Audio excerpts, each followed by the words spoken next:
Hello friends, तो कैसे हैं आप लोग। तो फ्रेंड्स, आज हम लोग घटना चक्र के पार्ट 23 को देखेंगे। तो चलिए, इसमें जितने भी इंपॉर्टेंट क्वेश्चन बन सकते हैं मैं आपके साथ डील कर लेता हूं। तो चलिए एक एक करके हम लोग अपने क्वेश्चन को स्टार्ट कर लेते हैं भाई यहाँ से। और हमारा फर्स्ट क्वेश्चन है, भारतीय राष्ट्रीय कांग्रेस का 27वां अधिवेशन कहाँ हुआ था। One of the most important question है, ठीक है।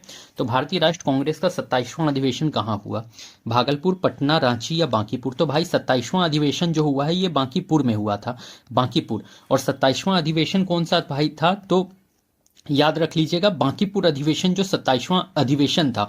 और इसकी अध्यक्षता किसने करा है, तो अध्यक्षता जो करा है RN मधुलोकर ने करा है। RN मधुलोकर इसके अध्यक्ष थे।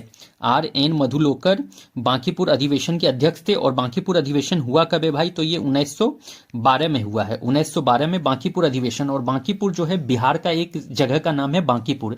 तो बांकीपुर अधिवेशन 1912 में, अध्यक्ष RN मधुलोकर। अब देख लो, एक बात आप लोग याद रख लो कि बिहार में टोटल कांग्रेस के 3 अधिवेशन हुए थे। बिहार में कांग्रेस के टोटल कितने अधिवेशन, तो बिहार में 3 अधिवेशन जो हुए हैं वो कांग्रेस के हुए हैं। 3 अधिवेशन बिहार में, कांग्रेस के टोटल 3 अधिवेशन। कौन कौन सा अधिवेशन, याद ये रख लेना है आपको। पहला तो आप लोग याद रख लीजिएगा बांकीपुर अधिवेशन। बांकीपुर अधिवेशन भाई ये हुआ कब है, तो 1912 में बांकीपुर अधिवेशन देखने को मिला है। और इसके अध्यक्ष कौन थे, तो RN मधुलोकर जो थे इसके अध्यक्ष थे। RN मधुलोकर बांकीपुर अधिवेशन के अध्यक्ष थे। आप लोग अपने कॉपी में नोट डाउन करते हुए चलेंगे। तो बांकीपुर अधिवेशन हुआ कब है, 1912 में। और अध्यक्ष इसके कौन थे, RN मधुलोकर थे।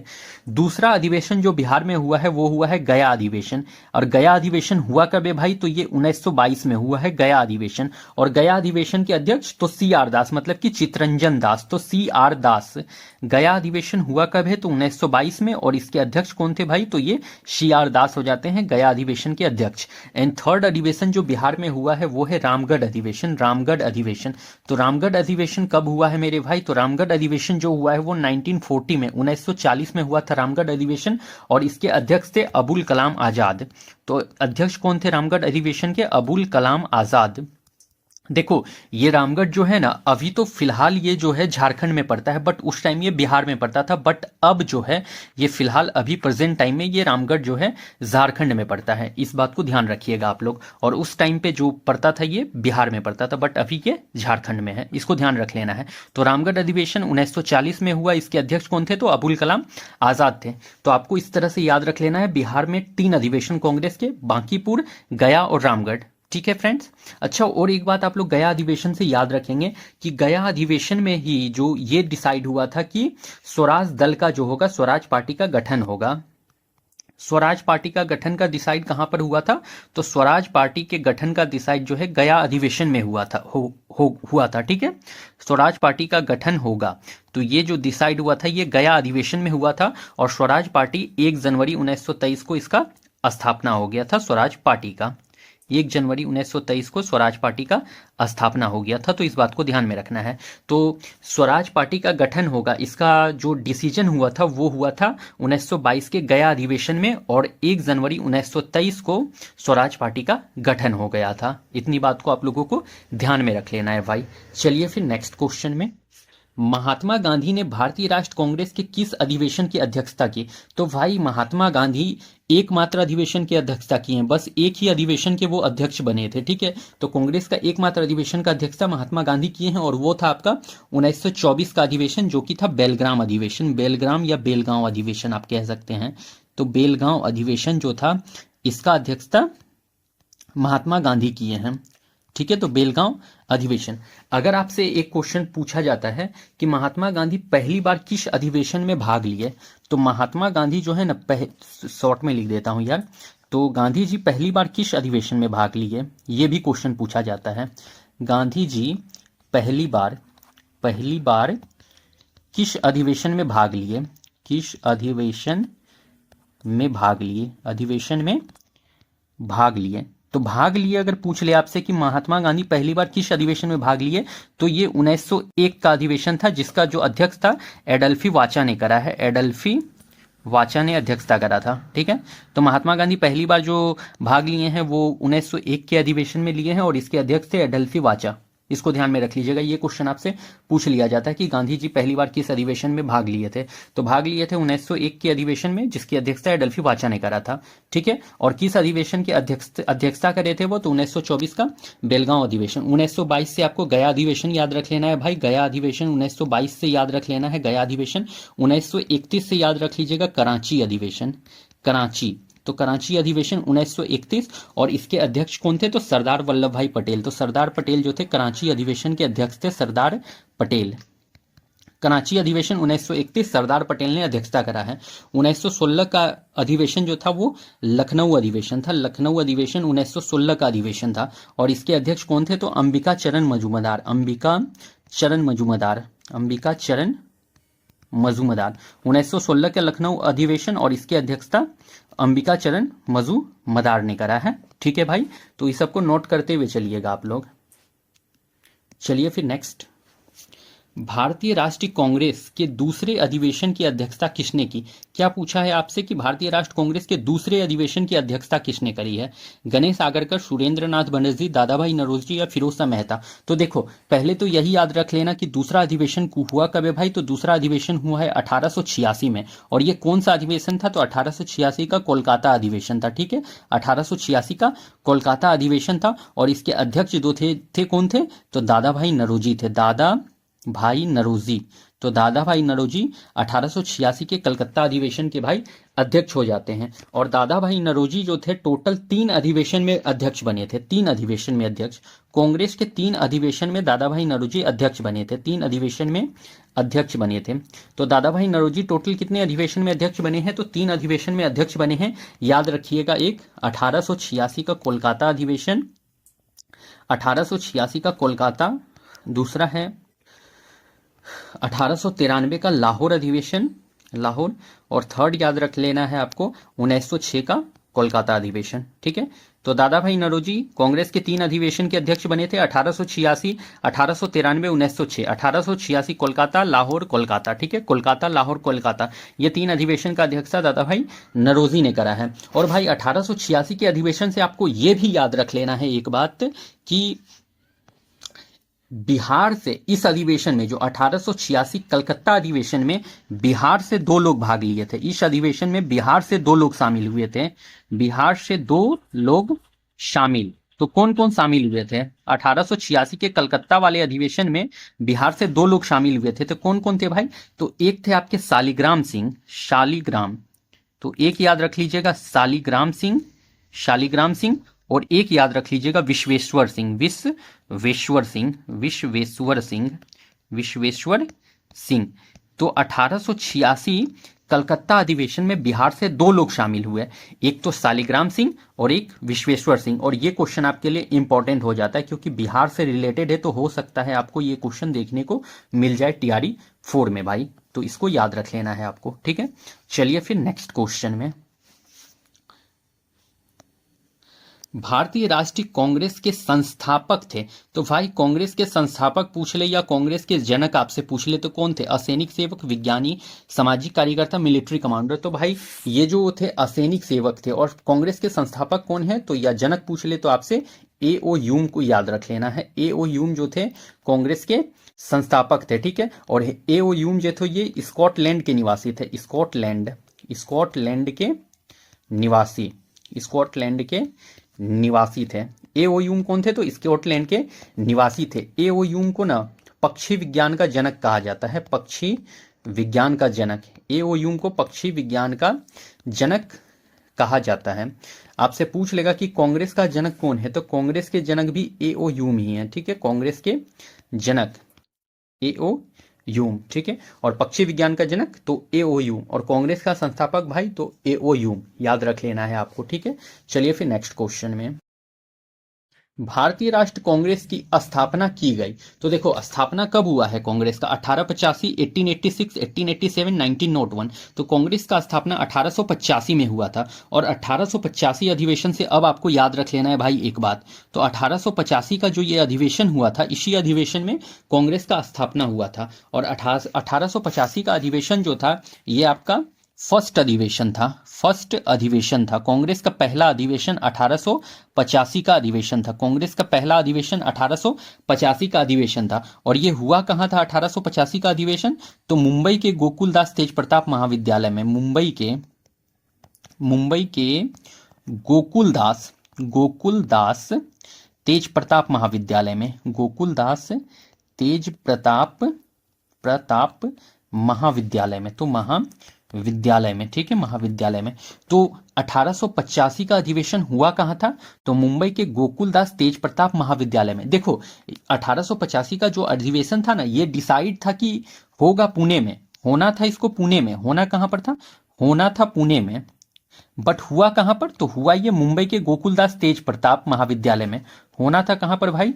तो होना था पुणे में, ठीक ना, होना था पुणे में, बट हुआ मुंबई के गोकुलदास तेज प्रताप महाविद्यालय में। क्यों हुआ मुंबई में? क्योंकि देखो भाई, पूना में डिसाइडेड था, बट प्लेग फैल जाने की वजह से ये मुंबई के गोकुलदास तेज प्रताप महाविद्यालय में आयोजित किया गया प्रथम अधिवेशन कांग्रेस का। ठीक है, तो दो तरह से क्वेश्चन पूछ सकता है आपसे कि मुंबई कांग्रेस का पहला अधिवेशन जो कहां पर हुआ, तो देख लो ये हुआ था मुंबई के गोकुलदास तेज प्रताप महाविद्यालय में। और क्वेश्चन ऐसे भी पूछ सकता है कि डिसाइड कहां पर होने वाला था, कि कहां पर डिसाइड किया गया था होने का। तो देखो ये होना था कहां? पुणे में, बट हुआ कहां? मुंबई के गोकुलदास तेज प्रताप महाविद्यालय में, क्योंकि पुणे में प्लेग फैला हुआ था। इतना बात को ध्यान में रखिएगा। अब देख लो, इसमें आपसे पूछ लेगा इसी समय जो है ना कांग्रेस का स्थापना हुआ है, पहला अधिवेशन में ही कांग्रेस का स्थापना हुआ है, ये बात याद रख लीजिएगा।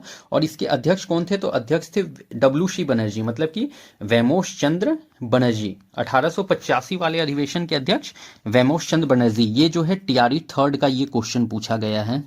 TRE 3 में क्वेश्चन ये पूछा गया था कि 1885 के अधिवेशन के अध्यक्ष कौन थे? तो वैमोश चंद्र बनर्जी जो थे 1885 अधिवेशन के अध्यक्ष थे। इसमें कितने प्रतिनिधि ने भाग लिया? तो भाई 72 प्रतिनिधि ने भाग लिया था। 72 प्रतिनिधि ने भाग लिया था 1885 वाले अधिवेशन में। 72 प्रतिनिधि ने भाग लिया था। ओके फ्रेंड्स, चलिए फिर नेक्स्ट क्वेश्चन की तरफ। भारतीय राष्ट्र कांग्रेस के प्रथम अधिवेशन की अध्यक्षता किसने की? देखो प्रथम अधिवेशन की अध्यक्षता पूछ लिया है यहां पर आपसे। तो प्रथम अधिवेशन की अध्यक्षता TRE 3 का भी क्वेश्चन है ये। TRE 3 में भी पूछा गया है और BPSC में तो ये पूछा ही गया है पहले।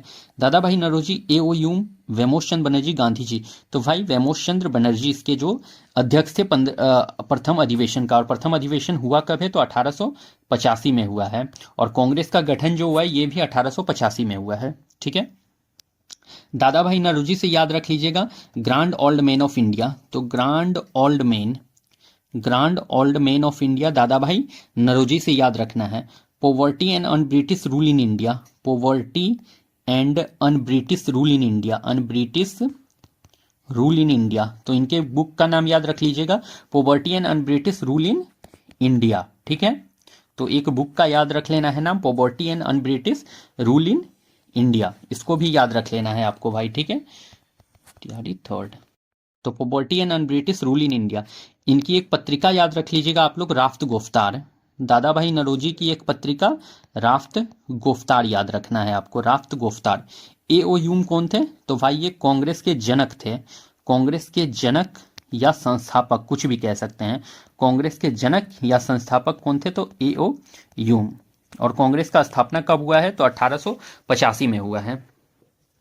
वैमोश चंद्र बनर्जी तो कांग्रेस के प्रथम अधिवेशन के अध्यक्ष हो जाते हैं। और गांधी जी से क्या याद रख लेना है? तो गांधी जी का जन्म जो भाई हुआ था, जन्म जो हुआ है वो 2 अक्टूबर 1869 में हुआ है, 2 अक्टूबर 1869 में। इनका डेथ कब हुआ है गांधी जी का?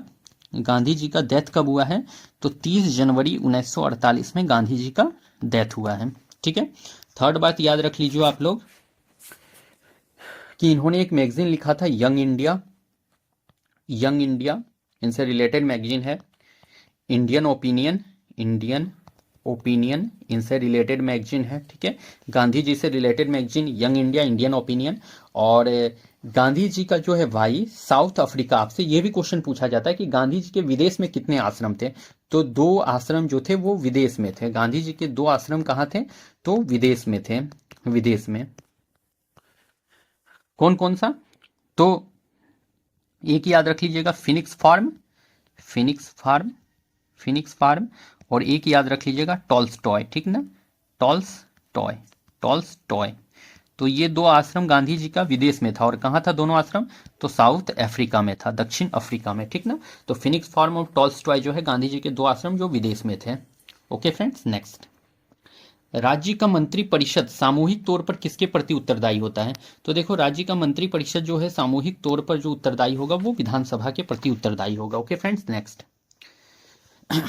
भारतीय सर्वोच्च न्यायालय ने किसी मुकदमे में सर्वप्रथम संविधान के मूल ढांचे का सिद्धांत दिया? किसमें दिया था बताओ आप लोग? गोलकनाथ बनाम पंजाब राज्य, केशवानंद भारती बनाम केरल राज्य, मिनर्वा मिल्स बनाम भारतीय संघ, ए और बी दोनों। तो भाई आप लोग बता दीजिए क्या होगा। तो इसमें जो होगा वो होगा केशवानंद भारती बनाम केरल राज्य। ऑप्शन नंबर बी करेक्ट होने वाला है। Okay friends, next. राजनीतिक दलों को सुमेलित करें, one of the most important topic. Important है, यहाँ से क्वेश्चन आपके एग्जाम में देखने को मिल जाएगा, क्योंकि ये इंपॉर्टेंट हो जाता है भाई, क्योंकि ये क्वेश्चन मैंने देखा है कि रिपीट हो रहा है। तो हो सकता है कि आपके तैयारी फोर्थ का जो एग्जाम होने वाला है तो वहां पर रिपीट कर दिया जाए, ठीक है, हो सकता है रिपीट हो। तो देख लो पहले आप लोग, भारतीय कम्युनिस्ट पार्टी। तो भाई भारतीय कम्युनिस्ट पार्टी कब बना था? तो ये आपके 1964, 1998, 1984, 1925। चलो मैच कर लेते हैं यहाँ पर ही हम लोग। भारतीय कम्युनिस्ट पार्टी 1925 में बना है, ठीक ना, 1925 में। बहुजन समाज पार्टी, तो ये 1984 हो जाएगा, Bahujan Samaj party 1984। All India Trinamool Congress 1998। भारतीय कम्युनिस्ट पार्टी मार्क्सवादी, तो भाई ये हो जाएगा 1964। तो यही तो करेक्ट होने वाला है, करेक्ट है ना ये? तो हाँ बिल्कुल यही करेक्ट होने वाला है, ठीक है। चलिए फिर नेक्स्ट। जिस अनुच्छेद के अंतर्गत अध्यक्ष सदन के किसी सदस्य को उसकी मातृभाषा में बोलने की इजाजत दे सकता है? तो देखो, किसी भी सदस्य को उसकी मातृभाषा में बोलने का इजाजत जो दिया जाता है वो किस आर्टिकल के तहत दिया जाता है, ये पूछा है यहाँ पर। तो अनुच्छेद 110(1), अनुच्छेद 122(2), अनुच्छेद 120(1). तो भाई अनुच्छेद 120(1) के तहत जो है, अनुच्छेद आर्टिकल 121 के तहत जो है, किसी भी सदस्य को जो है उसकी मातृभाषा में, मदर टंग में बोलने का इजाजत अध्यक्ष दे सकता है, ठीक है। इतना बात को ध्यान रख लेना है, 120(1) को आपको याद रख लेना है। ओके फ्रेंड्स, और ये क्वेश्चन था बीपीएससी 2023 का। नेक्स्ट, भारतीय संविधान के 42वें संशोधन के संबंध में निम्नलिखित कथनों पर विचार करें। बताओ कौन कौन सा कथन सही है इसमें। इसने प्रस्तावना में 3 शब्द जोड़े, तो भाई 3 शब्द जोड़े, सही बात है। समाजवाद, धर्मनिरपेक्ष, अखंडता, तो हाँ शब्द भी यही था, समाजवाद, धर्मनिरपेक्ष और अखंडता, यही 3 शब्द तो 42वां संविधान संशोधन में जोड़ा गया था। तो ये तो सही होने वाला है। नेक्स्ट है, संविधान में 8 मौलिक कर्तव्य जोड़े गए, तो नहीं भाई, 42वां संविधान संशोधन से 8 नहीं 10 मौलिक कर्तव्य जोड़े गए थे। 42वां संविधान संशोधन जो हुआ था उससे 8 नहीं 10 मौलिक कर्तव्य जोड़े गए थे, तो ये गलत हो गया। इसके द्वारा राष्ट्रपति को चुनाव आयोग के परामर्श से राज्य विधानसभा के सदस्य के आयोग घोषित करने का अधिकार प्रदान है, तो ये भी बाल बिल्कुल करेक्ट होने वाला है। मतलब यहाँ करेक्ट क्या क्या हो गया, तो ए और सी जो है करेक्ट हो जाता है भाई, ए और सी। ओके नेक्स्ट, किसी समुदाय की अनुसूचित जनजाति के रूप में घोषित करने के लिए आवश्यक विशेषताएं। तो देखो, अनुसूचित जनजाति अगर किसी को घोषित करना है तो विशेषता क्या क्या है? आदम लक्षण के संकेत, तो सही बात है, ये तो संकेत होना ही चाहिए। विशिष्ट संस्कृति, सही बात है। बड़े पैमाने पर समुदाय के साथ संपर्क में शर्म, बिल्कुल सही है। पिछलापन ये पिछड़ापन होगा, एवं भौगोलिक अलगाव, तो बिल्कुल ये भी सही होने वाला है। तो मतलब कि चारों यहाँ पर करेक्ट है, मतलब ए बी सी डी चारों करेक्ट हो जाते हैं यहाँ। ओके फ्रेंड्स, नेक्स्ट, 2011 की जनगणना के अनुसार भारत की कुल जनसंख्या में नगरीय जनसंख्या का प्रतिशत था। तो नगरीय जनसंख्या का प्रतिशत क्या था ये पूछा है आपसे। तो नगरीय जनसंख्या का प्रतिशत जो था भाई वो था 21.8, 31.1, 30, 68.9। तो नगरीय जनसंख्या अगर पूछ ले तो 31.1 हो जाता है, ठीक है। और अगर ग्रामीण जनसंख्या पूछ ले तो ग्रामीण जनसंख्या जो है, ग्रामीण ये 68.9 हो जाता है, ठीक है। ग्रामीण जनसंख्या जो हो जाएगा ये 68.9 हो जाएगा और नगरीय जनसंख्या 31.1 हो जाएगा। ठीक ना, इतना बात आप लोग को ध्यान में रखना है।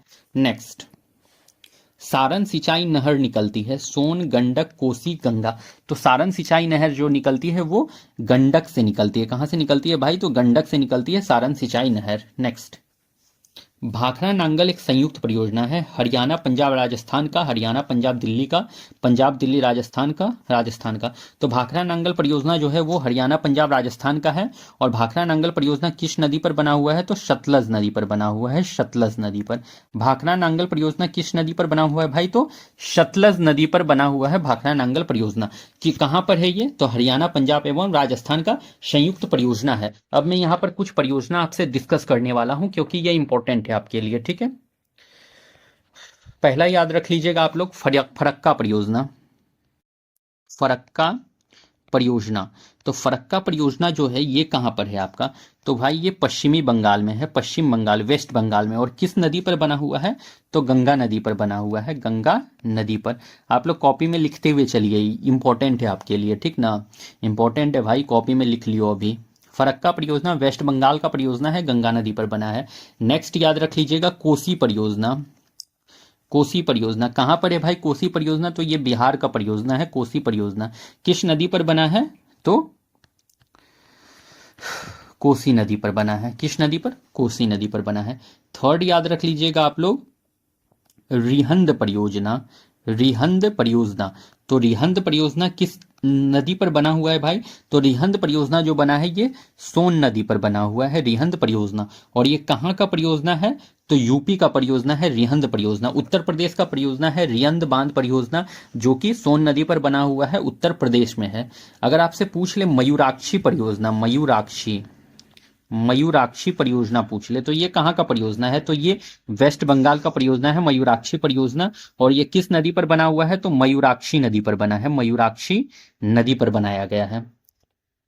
अच्छा, अगर पूछता है भाई कि जवाहर सागर परियोजना, जवाहर सागर परियोजना किस नदी पर बना है?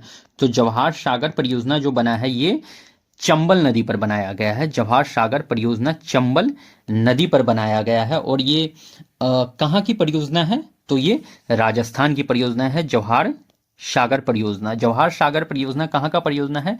तो राजस्थान का परियोजना है और चंबल नदी पर बनाया गया है। नेक्स्ट आप लोग याद रख लीजिएगा, भाखड़ा नांगल तो यहाँ पर है। एक याद रखना है आपको, क्या एक याद रख लीजिएगा, दामोदर घाटी परियोजना। दामोदर घाटी परियोजना, तो भाई ये दामोदर घाटी परियोजना किस नदी पर बनाया गया है? तो दामोदर नदी पर बनाया गया है, दामोदर घाटी परियोजना। और ये कहाँ की परियोजना है? तो झारखंड और वेस्ट बंगाल का है। दामोदर घाटी परियोजना कहाँ का परियोजना है? तो झारखंड और वेस्ट बंगाल का परियोजना है, दामोदर नदी पर बनाया गया है। और दामोदर घाटी परियोजना जो है ना भाई, ये पहली बहुउद्देश्य परियोजना थी, पहली बहुउद्देश्य परियोजना, फर्स्ट जो थी बहुउद्देश्य परियोजना, उद्देश्य, पहली बहुउद्देश्य देशीय परियोजना थी। और ये क्वेश्चन आपके ना बीपीएससी टीआरई थर्ड में पूछा गया था कि भारत की पहली बहुउद्देश्य परियोजना कौन, बिहार की पहली बहुउद्देश्य परियोजना कौन सी थी? और इसका आंसर जो माना गया था वो दामोदर घाटी परियोजना ही माना गया था। ठीक है, तो पहली बहुउद्देश्य परियोजना भारत की पूछ ले या बिहार की पूछ ले, तो पहला बहुउद्देश्य परियोजना जो है दामोदर घाटी परियोजना है, जो दामोदर नदी पर बनाया गया है और झारखंड और वेस्ट बंगाल की परियोजना है। और ये क्वेश्चन टीआरई थर्ड में पूछा गया था कि पहली बहुउद्देश्य परियोजना का नाम बताएं, तो भाई वो दामोदर घाटी परियोजना है। ठीक है, चलिए फिर नेक्स्ट, शिव समुद्रम जलप्रपात स्थित है। कावेरी नदी तो बिल्कुल सही है, कावेरी नदी पर स्थित है शिव समुद्रम जलप्रपात, और ये कर्नाटका में है भाई, शिव समुद्रम जलप्रपात कर्नाटका में। ठीक है, नेक्स्ट, निम्नलिखित में कौन सी एक मीठे पानी की झील है? चिल्का, सांभर, उलर, लोकटक। तो देख लो, मीठे पानी की झील अगर आपसे पूछ लेता है भाई, मीठे पानी की झील, तो मीठे पानी की झील उलर भी है और लोकटक भी है, मतलब कि सी और डी दोनों है यहाँ पर मीठे पानी की झील। मीठे पानी की झील दोनों है, उलर भी है और लोकटक झील भी है। उलर झील कहाँ है? तो उलर झील जो है जम्मू कश्मीर में है। कहाँ है उलर झील? तो जम्मू एंड कश्मीर में है। और लोकटक झील कहाँ है? तो भाई ये मणिपुर में है। तो ये दोनों जो है मीठे पानी का झील है। मीठे पानी का झील कौन कौन सा है? वुलर और लोकटक दोनों है जम्मू कश्मीर और लोकटक मणिपुर में। और अगर खारे पानी का झील पूछ ले तो ये दोनों है, चिल्का और सांभर। खारे पानी का झील, खारे पानी का झील कौन कौन है? तो चिल्का झील और सांभर झील जो है खारे पानी का झील है। चिल्का झील उड़ीसा में है और सांभर झील कहाँ है भाई? तो सांभर झील राजस्थान में है। चिल्का झील उड़ीसा और सांभर झील राजस्थान में हो जाता है, ठीक ना। नेक्स्ट, स्वतंत्रता प्राप्ति के बाद से भारत में सर्वाधिक प्रगति की है। चावल उत्पादन में, गेहूं उत्पादन में, पटसन उत्पादन में, गन्ना उत्पादन में। तो देखो, स्वतंत्रता प्राप्ति के बाद जो है ना, गेहूं उत्पादन में सर्वाधिक वृद्धि करा गया है। गेहूं के उत्पादन में सर्वाधिक वृद्धि हुआ है। नेक्स्ट, अच्छा यहां पर याद रख लेना आप लोग, चावल सबसे ज्यादा कहां होता है? तो रोहतास में, याद रख लीजिएगा। चावल या धान पूछ ले, रोहतास याद रख लेना है। गेहूं सबसे ज्यादा बिहार में कहां होता है? तो रोहतास में होता है गेहूं सबसे ज्यादा।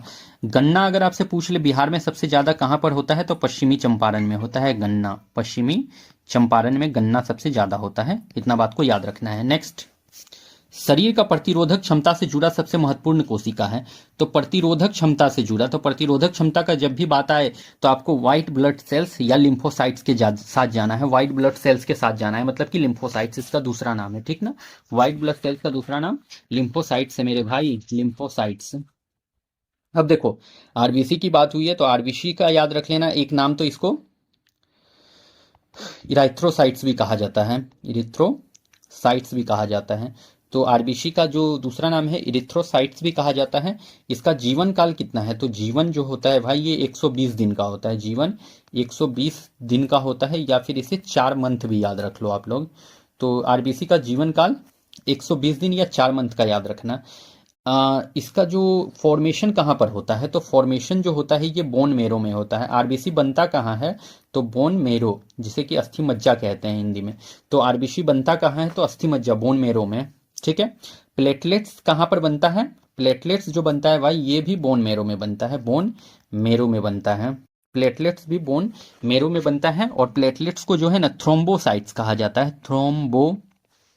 थ्रोम्बोसाइट्स, प्लेटलेट्स को क्या कहा जाता है? तो थ्रोम्बोसाइट्स कहा जाता है। प्लेटलेट्स बनता कहाँ है? तो बोन मेरो में प्लेटलेट्स का फॉर्मेशन होता है और प्लेटलेट्स को ही थ्रोम्बोसाइट्स कहा जाता है। अच्छा, अगर आपसे पूछ ले कि प्लेटलेट्स का नॉर्मल संख्या कितना होता है? तो भाई 1.5 लाख से 3 लाख, 1.5 लाख से 3.5 लाख लेके चलना आप लोग। 1.5 लाख से 3.5 लाख जो है प्लेटलेट्स का क्या होता है? तो नॉर्मल संख्या होता है। अगर किसी के बॉडी में 1.5 लाख से 3 लाख प्लेटलेट्स है तो मतलब समझ लो उसका प्लेटलेट्स काउंट सही है।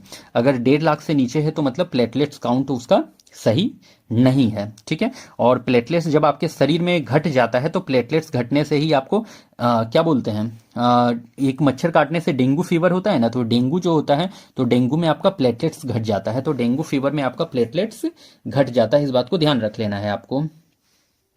लिम्फोसाइट्स जो है डब्ल्यूबीसी का ही नाम है, लिम्फोसाइट्स।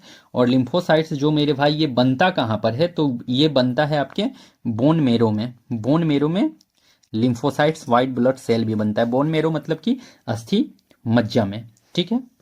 चलिए फिर नेक्स्ट क्वेश्चन में, मांसपेशी के बारे में कौन सा कथन गलत है? गलत बताना है यहाँ पर कि मांसपेशी के बारे में गलत क्या है। मांसपेशी केवल हड्डी को धक्का देती है, तो ये तो भाई केवल धक्का देती है, तो ये यही तो यहाँ पर गलत दिख रहा है, तो गलत पूछा है तो ये गलत है। मांसपेशी जोड़े में काम करती है, तो ये तो सही बात कह रखा है, जोड़े में काम करती है। सिकुड़ने, यहाँ पर सिकोटानी, ये सिकुड़ने पर हो जाएगा। सिकुड़ने पर मांसपेशी छोटी, सख्त और मोटी हो जाती है, बिल्कुल सही बात है। तो यहाँ गलत पूछ रखा था, तो मांसपेशी केवल हड्डी को धक्का देती है, ये गलत है। नेक्स्ट, ल्यूकेमिया एक प्रकार का है, तो भाई कैंसर, तो हाँ यही तो है, ल्यूकेमिया जो है कैंसर है। अनेमिया जो है ना, आयरन की कमी से अनेमिया हो जाता है, आयरन की कमी से, डेफिशिएंसी ऑफ आयरन, तो इसका डेफिशिएंसी ऑफ आयरन से जो है अनेमिया देखने को मिलता है। विटामिन सी की कमी से स्कर्वी, विटामिन सी की कमी से स्कर्वी, एंड विटामिन डी की कमी से क्या हो जाता है? तो विटामिन डी की कमी से रिकेट्स हो जाता है। और एक याद रख लेना है, विटामिन डी की कमी से ऑस्टिमलेशिया, मलेशिया भी जो है विटामिन डी की कमी से होता है। तो विटामिन डी की कमी से रिकेट्स एंड ऑस्टिमलेशिया, ठीक है भाई। नेक्स्ट, आंत ज्वर रोग मानव शरीर के किस अंग को प्रभावित करता है? तो लंग्स, रीढ़ हड्डी, आंत, दिमाग। तो आंत ज्वर रोग जो है आंत को प्रभावित करता है, याद रख लीजिएगा। नेक्स्ट, शुष्क बर्फ है, टीआरई 3rd का क्वेश्चन है ये वाला। तियारी थर्ड में आया था। शुष्क बर्फ, ठोस कार्बन डाइऑक्साइड, तो भाई यही तो हो जाता है, ठोस कार्बन डाइऑक्साइड जो है शुष्क बर्फ है आपका। ठीक है, शुष्क बर्फ ठोस कार्बन डाइऑक्साइड को कहा जाता है। तो चलिए आगे देख लेते हैं नेक्स्ट में। अच्छा, तो फ्रेंड्स हमारा आज का सेशन यहाँ पर कंप्लीट होता है, तो मैं फिर मिलता हूँ कल आपके साथ किसी नेक्स्ट सेशन में। तब तक के लिए आप लोगों को thank you and best of luck.